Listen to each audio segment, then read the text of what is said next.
এই যে শুনেন, এ বি সি ডি এটা একটা কি? এ বি সি ডি একটা ট্রাপিজিয়াম। এই ট্রাপিজিয়ামের কি দেওয়া আছে জানেন? এই ট্রাপিজিয়ামের দেওয়া আছে আমার যে দৈর্ঘ্যটা আছে, এই সমান্তরাল দুটি বাহু আছে না, এই দুটি বাহুর কি দেওয়া আছে? এ বি এবং সিডির অন্তর, অর্থাৎ এ বি থেকে সিডি বাদ দিলে কত হবে? 8 হবে। এ বি থেকে সিডি বাদ দিলে কত হবে? 8 হবে। এখন দেখুন, উচ্চতা দেওয়া আছে। উচ্চতা কত?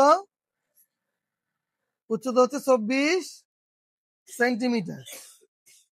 উচ্চতা হচ্ছে 24 সেন্টিমিটার। এই ডি যদি 24 সেন্টিমিটার হয়, সিএফ কতটুকু হবে? ডিই যদি 24 সেন্টিমিটার হয়, সিএফ কতটুকু হবে?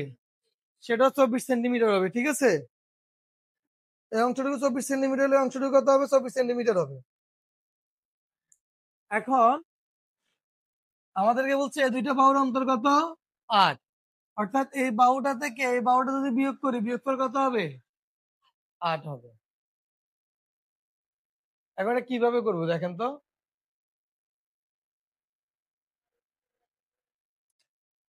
এই অংশটাকে আমি কি ধরবো? এই অংশটাকে আমি যদি এক্স ধরি, এই যে দুইটা লম্বাটা আমরা পরে, এটা কি হবে? এক্স হবে। এখন দেখো, তাহলে এই অংশটা কি হয়? এই পুরোটা কি? এবির দৈর্ঘ্যটা কি? X plus 8। এবির দৈর্ঘ্য হচ্ছে এক্স প্লাস। কেন এক্স প্লাস 8 হবে? কারণ এই এবি এর সিডির অন্তর বা পার্থক্য হচ্ছে 8 সেন্টিমিটার। অর্থাৎ আমি এক্স প্লাস 8 থেকে এক্স বাদ দিলে 8 হবে, ঠিক না? তার মানে এই বাহু আর এই বৃহত্তম বাহুটার মধ্যে পার্থক্য কত? 8 সেন্টিমিটার। তাহলে আমি ছোটটাকে যদি এক্স ধরি, যেহেতু পার্থক্য 8, তাহলে বড়টা তার থেকে আরো 8 মিটার বেশি হবে। কি হবে? বেশি। তাহলে আমরা এবি এর দৈর্ঘ্য কি হবে? X plus 8। কথা বুঝছেন? তো আমরা এখন লিখবো যে, মনে করি এবিসিডি,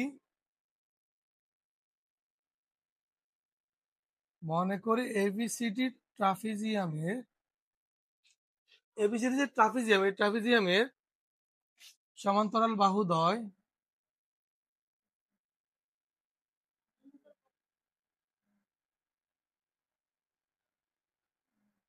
বাহুদ্বয় যথাক্রমে কি?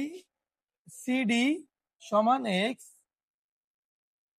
আর এবি সমান এক্স প্লাস 8 সেন্টিমিটার।